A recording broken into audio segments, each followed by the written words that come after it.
Bangladeshi football ফ্যানদের জন্য দুঃসংবাদ। হামজা চৌধুরীকে নিয়ে যে একটা আমেজ বইছিল বাংলাদেশে, সেই আমেজে এখন একদম পানি ঢেলে দেওয়া হয়েছে। একদম পানি পানি পানি।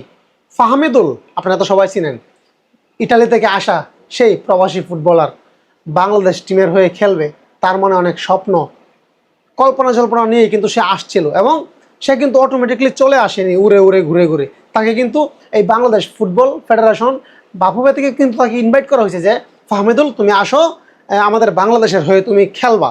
তো ফাহমিদুল আসলো, আসার পরে সে প্রস্তুতি ম্যাচ খেললো, প্রস্তুতি ম্যাচে সে হ্যাট্রিক গোল করলো। তো সব কিছু করার পরে এখন সে বাদ, এখন সে বর্তমানে বাংলাদেশ ত্যাগ করছে। এখন সে আছে ইটালিতে, যেখান থেকে আসছিল ছেলেটা স্বপ্ন নিয়ে, সেই স্বপ্ন নিয়ে এবার চলে গেছে ইটালিতে। তো এই যে একটা ফুটবলার চলে গেল, এটা কিন্তু বাংলাদেশের জন্য একটা কালো অধ্যায়।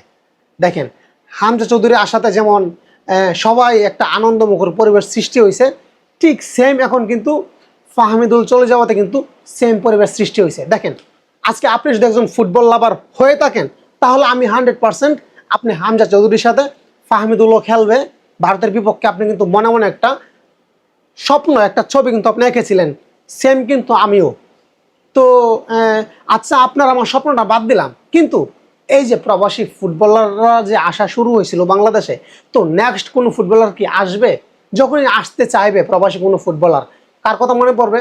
ফাহমিদুল। যে ফাহমিদুল তো গেছিল, কিন্তু সে তো খেলতে পারেনি, বাংলাদেশে গিয়ে আবার সে রিটার্ন আসতে হয়েছে। তো আমার ক্ষেত্রে যদি সেটা হয়, তো কোনো প্লেয়ারে কিন্তু একটা এত বড় একটা রিস্ক নিতে চাইবে না।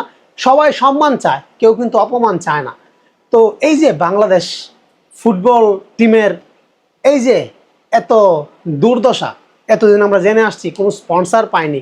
একটা ন্যাশনাল টিমের স্পন্সর দেওয়ার জন্য মানুষ প্রচুর লাইন লেগে যায়, কিন্তু এই বাংলাদেশ ফুটবল টিমের জার্সিতে কোনো স্পন্সর পায় না খুঁজে বাফুফে। কিন্তু এই হামজা চৌধুরী আসার পরে, ফাহমিদুলরা আসার পরে কিন্তু এখন স্পন্সর পাইছে। এবং এক বছরের জন্য না, 6 মাসের জন্য না, টানা 5 বছরের জন্য বুকিং হয়ে গেছে, টানা 5টা বছর। তো আমি মনে করি হামজা আসাতে যেমন একটা রঙিন স্বপ্ন দেখা শুরু করছে বাংলাদেশের ফুটবল ফ্যানরা, ঠিক সেম ফাহমিদুল চলে যাওয়াতে কিন্তু একটা ঘোর অন্ধকার নেমে আসছে এখন বাংলাদেশ ফুটবল ফ্যানদের মধ্যে। আমরা প্রত্যেকটা টিমের সাথে খেলতাম, কিন্তু আমরা যে জিতবো এমনটা কিন্তু ভাবি না ফুটবলে। ক্রিকেটের ক্ষেত্রে যদিও আমরা একটু 1% মতো ভাবি যে আমরা জিতবো, কিন্তু ফুটবলে কিন্তু আমরা একদম ভাবি না বললেই চলে। কারণ ফুটবল আমাদের অনেক অনেক পিছিয়ে। ক্রিকেটে তো আমরা বিশ্বকাপ খেলি, ক্রিকেট বিশ্বকাপ। ফুটবলে কিন্তু আমরা আসলে অনেক দূর। বিশ্বকাপ আমাদের কাছে স্বপ্ন দেখাটাও আমাদের আসলে কষ্টকর হয়ে যায়, ভুল হয়ে যায়। তো এই হামজা চৌধুরীর মাধ্যমে কিন্তু আমরা এখন একটা জয়ের স্বপ্ন আমরা কিন্তু দেখতেই পারি।